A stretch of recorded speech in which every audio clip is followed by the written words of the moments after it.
আপনি আমাকে ডিভোর্স দিয়ে আবার আমার প্রেমিকের সাথে বিয়েতে সাক্ষী হবেন? আপনার কষ্ট হবে না? শানুর প্রশ্ন শুনে কিছুটা অন্যমনস্ক আমি। সত্যি কি আমার কষ্ট হবে? হবে হয়তো। তবে শানু আমাকে ছেড়ে যাবে সেজন্য নয়। আমরা মনুষ্য জাতি, সামাজিক জীব। সমাজের মানুষকে নিয়ে আমাদের চলতে হয়। তাদের আর চোখে তাকানো আর ফিসফিস শব্দ আমাকে পরবর্তী সময়ে কেমন কষ্ট দিবে সেটা ভেবে আমি বেশ অন্যমনস্ক। শানুর প্রশ্নের উত্তর দেওয়া হয়নি। আমি প্রসঙ্গ পাল্টে প্রশ্ন করলাম, তুমি যাবে কবে? কখন নিয়ে যেতে হবে? রাতুলের সাথে দেখা করব। আপনাকে তো বললাম নিয়ে যেতে। কাল কথা বলে তারপর আপনাকে জানাবো। আচ্ছা, ঠিক আছে। শানু আর কথা বলেনি, দৃষ্টি এখনো জানালার দিকে। আমার আর ঘরে ভালো লাগছে না। রাত বাড়িনি এখনো। খুব ইচ্ছে করছে একা একা রাস্তায় হাঁটি। কোনো কিছু না ভেবে ঘর থেকে বের হলাম। শানু একবারও জিজ্ঞেস করেনি রাতের বেলা কোথায় যাচ্ছি। হয়তো প্রয়োজন মনে করেনি। আমি রাস্তায় বের হলাম। আধা পাকা রাস্তা, রাস্তার দুপাশে ফসলি জমি। সেই জমি থেকে ব্যাঙের ডাক শোনা যাচ্ছে। গত রাতে বৃষ্টি হয়েছিল, সেই বৃষ্টিতে ব্যাঙের আগমন ঘটেছে। আজকের আকাশও মন খারাপ করে আছে। কখন না জানি অন্ধকার আকাশটা আয়োজন করে কাঁদতে বসে। আমি আপন মনে হাঁটছি। শানুকে যেদিন দেখতে গিয়েছিলাম সেদিনই বিয়ে সম্পন্ন হয়েছে। দুই পক্ষের এমনটাই ইচ্ছে ছিল। বড় প্যান্ডেল করে স্পিকার বাজিয়ে মানুষের রাতের ঘুম নষ্ট করে ধুমধাম বিয়ের ইচ্ছে ছিল না দুই পরিবারের কারোর। তাই পূর্বেই আমার মামা বিষয়টি শানুর পরিবারের সাথে ফয়সালা করে রেখেছিল। দুই পক্ষের দেখার পর ছেলেমেয়ের সম্মতি পেলে সেদিনই বিয়ে হবে। সরাসরি দেখার 4 দিন আগে মা আমাকে শানুর ছবি দেখিয়েছিল। মামা তখন বারান্দায় বসে পান চিবুচ্ছেন। আমি জামা কাপড় ভাঁজ করছিলাম। বন্ধুদের সাথে 2 দিনের একটি ভ্রমণে যাওয়ার কথা সিলেট জাফলং। মা এসে বললেন, শাওন, তোর মামা বলেছে ছবিটা ভালো করে দেখার জন্য। তোর মামা যে বলেছিল মেয়ে দেখতে যাবে, এটাই সেই মেয়ে। আমার আর তোর বাবার কিন্তু পছন্দ হয়েছে। তুই মত দিলে কিন্তু বিয়ে। কথাটুকু বলে আমার হাতে মামার মোবাইলখানা ধরিয়ে দিয়ে বাইরে চলে গেলেন। প্রথম দেখাতেই প্রেমে পড়ার মতো ছবি। কিন্তু আমি প্রেমে পড়িনি। এই যুগে মেকআপ আর ফিল্টারের মাধ্যমে মানুষের চেহারার পরিবর্তন করা হয়। সরাসরি না দেখে বিয়ের মতো এত বড় সিদ্ধান্ত নেওয়ার পক্ষে আমি নই। শ্যামবর্ণের এই মেয়েটির চোখ দুটো অনেক সুন্দর, যেন কোনো গল্প লেখা। এক বাসায় পড়ে শেষ করে ফেলা যাবে এমন কোনো উপন্যাস। শানু সেদিন সালোয়ার কামিজ পরেছিল, মাথায় লম্বা করে ওড়না টেনে শরবত নিয়ে রুমে ঢুকেছে। আমি এক পলক চোখ বন্ধ করে মামার মোবাইলের ছবিটি কল্পনা করে নিলাম। ছবির সাথে বাস্তবে হুবহু মিল মেয়েটির। আমার পক্ষ থেকে মনে মনে হ্যাঁ বলে দিলাম। এখন আমাকে পছন্দ করলেই হয়। আমি কোনো কিছু গভীরভাবে ভাবলে কিছুটা অন্যমনস্ক হয়ে যাই। হয়তো এমনটা সবার ক্ষেত্রেই ঘটে। মা আমাদের প্রথমবার কি বলেছিল আমি কিছুই বুঝতে পারিনি। দ্বিতীয়বার যখন বলল তখন বুঝতে পারলাম আমাকে আর মেয়েটিকে পাশের ঘরে পাঠানো হচ্ছে নিজেদের মধ্যে কথা বলে নেওয়ার জন্য। ঘর ভর্তি দুই পরিবারের মানুষ। এদের ভেতর দিয়ে আমি আর মেয়েটি পাশের ঘরে যাচ্ছি। বিষয়টা কিছুটা অস্বস্তিকর। এখানে আসার আগেই আমাদের একদিন বাইরে কোথাও দেখা করা দরকার ছিল, তাহলে এমন পরিস্থিতিতে পড়তে হতো না। ছিমছাম গোছানো ঘর, বিছানায় জলপাই রঙা চাদর। বিছানা চাদরের সাথে মেয়েটির কামিজের রং মানিয়েছে বেশ। আমি ঘরে ঢোকার পর মেয়েটি বিছানা থেকে উঠে দাঁড়ালো, দৃষ্টি নিচের দিকে। ঘুমটা এখন কিছুটা ঊর্ধ্বমুখী। পিনপতন নীরবতা। আমারই মনে হয় নীরবতা ভাঙা উচিত। আপনার নাম কি? শহিনুর আক্তার। বাড়িতে শানু ডাকে। আমার নাম শাওন। আপনার নামের সাথে বেশ মিল। আপনি জানেন হয়তো আমাদের দুইজনের সম্পত্তি পেলে আজই বিয়ে সম্পন্ন হবে। জি। আপনার কোনো আপত্তি আছে এই বিয়েতে? ভয় নেই, উপস্থিত মানুষের সামনে বিষয়টা বলবো না। কোনো এক অজুহাতে আজকের বদলে পরে জানানো হবে বলে আমরা চলে যাব। আপনি নিশ্চিন্তে বলতে পারেন। আমার কোনো আপত্তি নেই, বাবা মায়ের পছন্দই আমার পছন্দ। আমি কথাটুকু শুনে মনে মনে পড়লাম আলহামদুলিল্লাহ। দ্বিতীয়বার আবার আলহামদুলিল্লাহ পড়লাম। বিয়ে সম্পন্ন হওয়ার পর দোয়ার সমাপ্তিতে। বিয়ে হয়েছে আজ 17 দিন হলো মাত্র। এরই মধ্যে ভাঙনের সুর। মোবাইল বেজে ওঠার পর পকেট থেকে বের করে দেখি শানু ফোন করেছে। রিসিভ করে কানে দিয়ে হ্যালো বলার আগেই অপর প্রান্ত থেকে শানু বলল, কোথায় চলে গেলেন? রাতে আমি একা ভয় পাই, আমার ভয় করছে। কাছেই আছি, 5 মিনিটের মধ্যে চলে আসবো। মোবাইল পকেটে রেখে বাড়ির পথ ধরেছি। রাতের নীরবতা ভেঙে ঝিঝি পোকা সুর তুলে গান ধরেছে। বাসরাতে শানু যখন বিছানায় ঘোমটা দিয়ে বসা, তখনও চারপাশ নীরব ছিল। আমি ঘোমটা তুললে বেশ অবাক হয়েছি। শানু অঝরে কাঁদছে। মনে হচ্ছে আকাশের সব মেঘ এসে শানুর চোখে বৃষ্টি ছড়াচ্ছে। কিছুতেই নিঃশব্দে কান্না থামছে না। বুঝতে পারলাম বাবা মা ছেড়ে হঠাৎ অপরিচিত জায়গায় চলে আসতে মন খারাপ হয়েছে। মনে মনে ভেবে রেখেছি সকাল হলেই শানুকে তাদের বাড়িতে নিয়ে যাব। বাবার বাড়িতে জন্মলগ্ন থেকে বড় হয়েছে। এই মায়া সহজে কাটাবার নয়।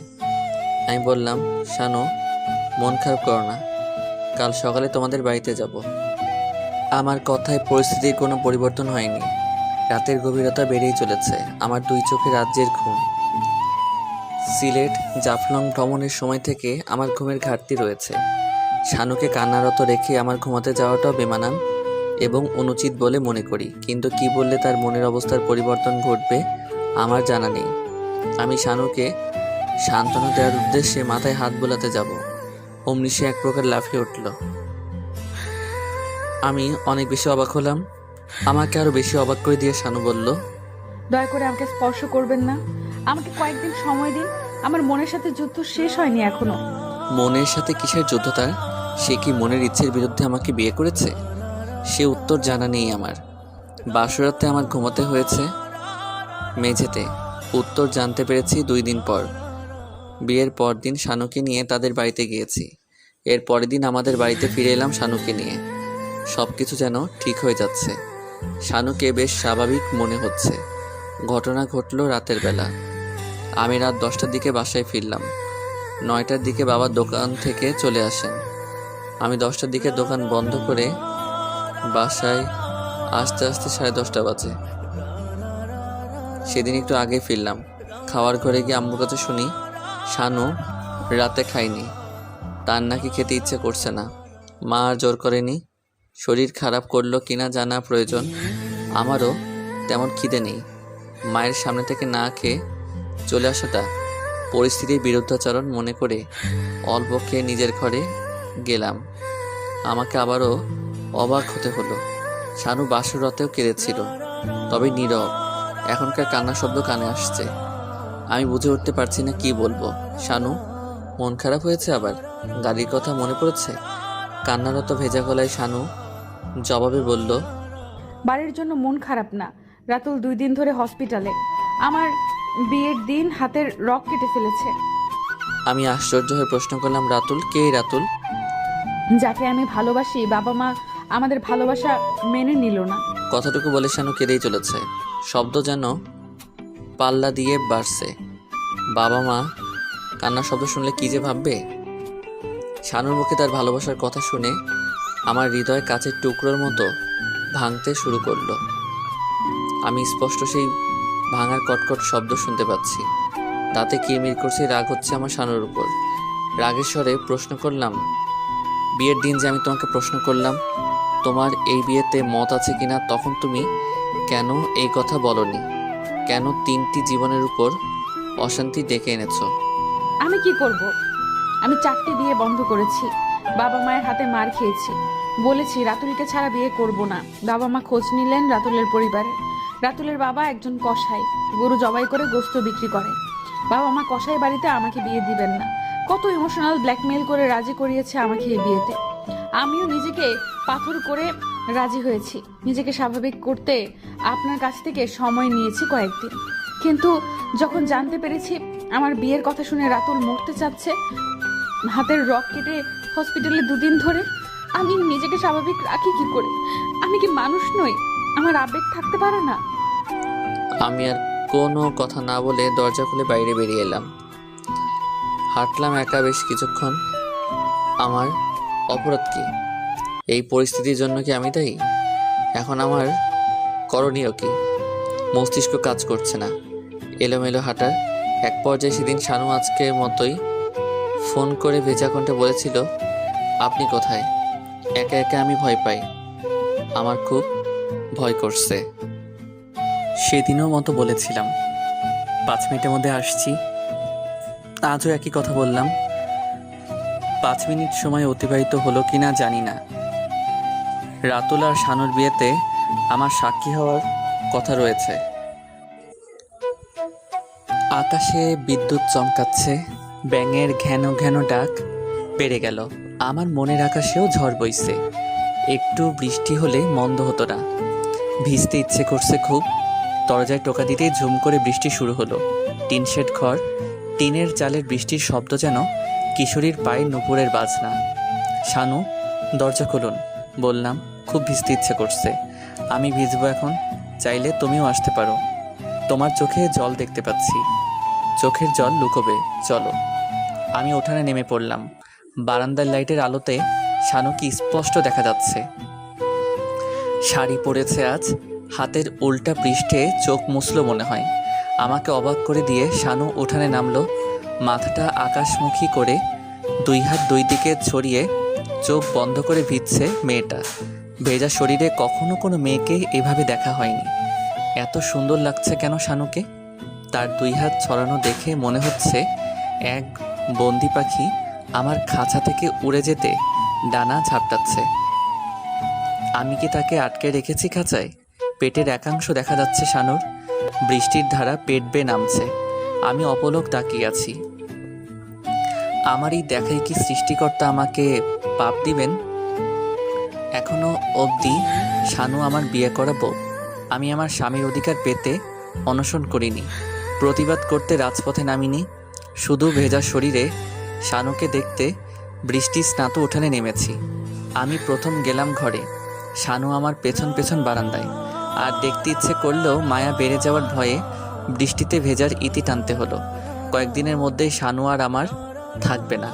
মায়া বেড়ে যাওয়ার পাশাপাশি সমাজের মানুষের কান কথার একটা ভয় তো আছেই। বিয়ের কিছুদিন পরই সংসারের সমাপ্তি টানলে সমাজ পুরুষত্বের প্রশ্ন তুলতেও ছাড়ে না। বাবা মাকে বলার মতো কোনো গল্প আমাকেই সাজাতেই হবে। আমার মস্তিষ্ক কেমন যেন শূন্য লাগে। বৃষ্টি এখনো হচ্ছে, তবে আমার চোখে বৃষ্টির মতো জল গড়ালো কিনা বুঝতে পারিনি। কাল বিকেলে শানু রাতুলের সাথে দেখা করতে চাই। ভবিষ্যৎ ঘটনাগুলোর জন্য একবার আলোচনার প্রয়োজন আছে বই কি। আমাকে নিয়ে যেতে বলেছে। নিজের বউকে তার প্রেমিকের কাছে নিয়ে যাওয়ার মতো শক্ত মন কি আমার আছে? হয়তো আছে, নয়তো তৈরি করে নেব। এই রাতটা মনের উপর হাতুড়ি পেটা করলে তৈরি হবে বলে আশা রাখি। আমার ঘুম ভাঙল ভোরবেলা। গভীর রাত অবধি বৃষ্টি ছিল। মেঝেতে চাদর বিছিয়ে পাতলা একটি কাঁথা গায়ে নিয়ে রাতে ঘুমিয়েছিলাম। এই ভোরবেলা শীতের কাঁপুনিতে ঘুম ভাঙল। স্পষ্ট বুঝতে পারছি জ্বর এসেছে। মাথাটা অনেক ভার লাগছে, মাথা তুলতে ইচ্ছে করছে না। তবুও আলগোছে মাথার নিচে হাত দিয়ে বিছানার দিকে দৃষ্টি দিলাম। শানু গালের নিচে একটি হাত দিয়ে কাত হয়ে ঘুমাচ্ছে। আমার যে মেঝেতে এই পাতলা কাঁথে শীত মানবে না, একটিবার তার ব্যাপারটা মনেও আসেনি হয়তো। গভীর রাত অবধি রাতুলের কথাই ভেবেছে নিশ্চয়ই। একটু জোর করেই উঠে বসলাম মেঝেতে। পা দুটো লম্বা করে বিছিয়ে দেয়ালে হেলান দিলাম। বিয়ের ঠিক 4 দিন পরের কথা। ঠিক এভাবে মেঝেতে হেলান দিয়ে বই পড়ছিলাম। জহির রায়হানের শেষ বিকেলের মেয়ে। চমৎকার একটি বই পড়ার মধ্যপথে শানু এসে সামনে উপস্থিত। নিচু স্বরে বলল,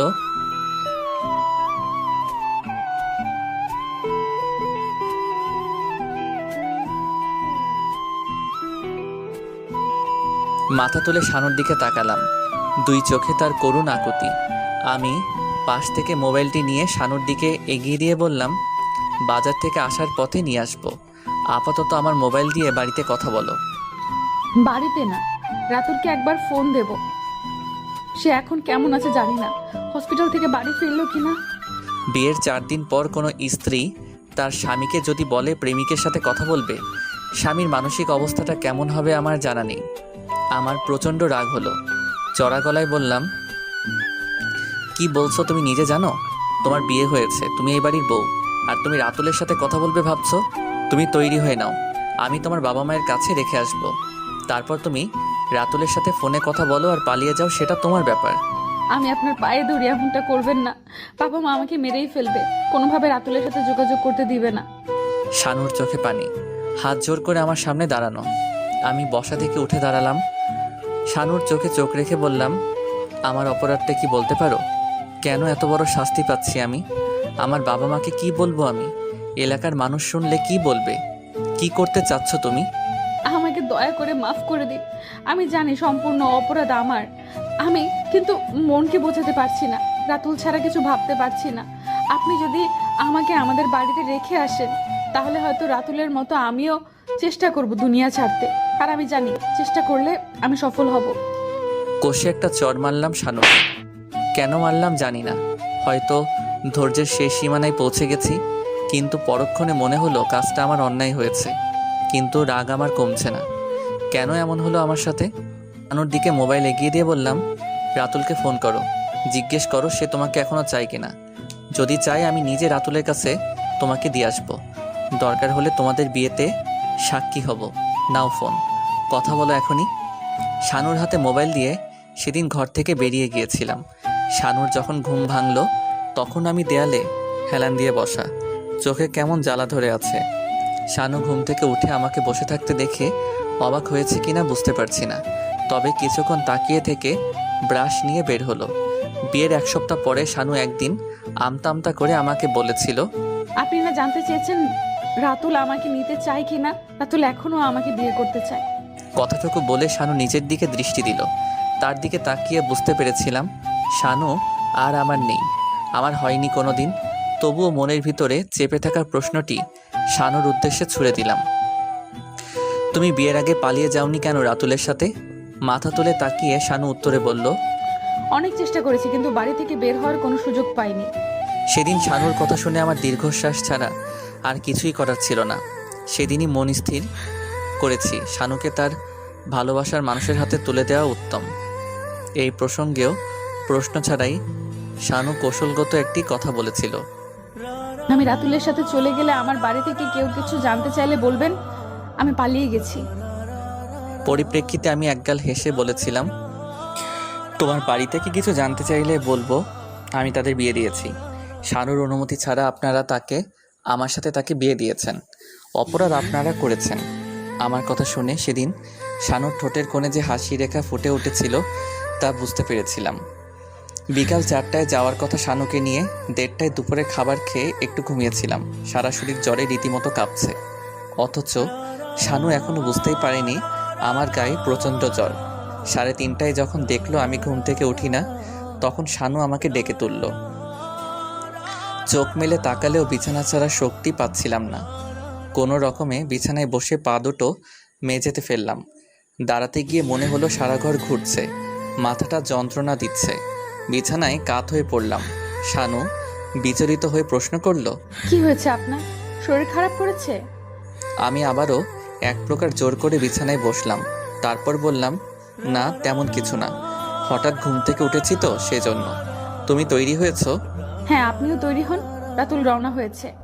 রাতুল নামটা শুনে যেন মাথার যন্ত্রণা আরও বাড়ল। আমি উঠতে যাব এমন সময় শানুর মোবাইলটা বেজে উঠল। কার সাথে যেন রাগান্বিত স্বরে কথা বলল। শেষের কথাটা ছিল এমন, আজ থেকে তুই আমার দুশ্মন, আর কোনোদিন আমাকে ফোন দিবি না।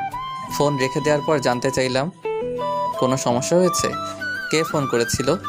আমার বান্ধবী লিজা, দুনিয়ার বদ, রাতুলের নামে উল্টাপাল্টা কথা বলে। কি বলে রাতুলের নামে?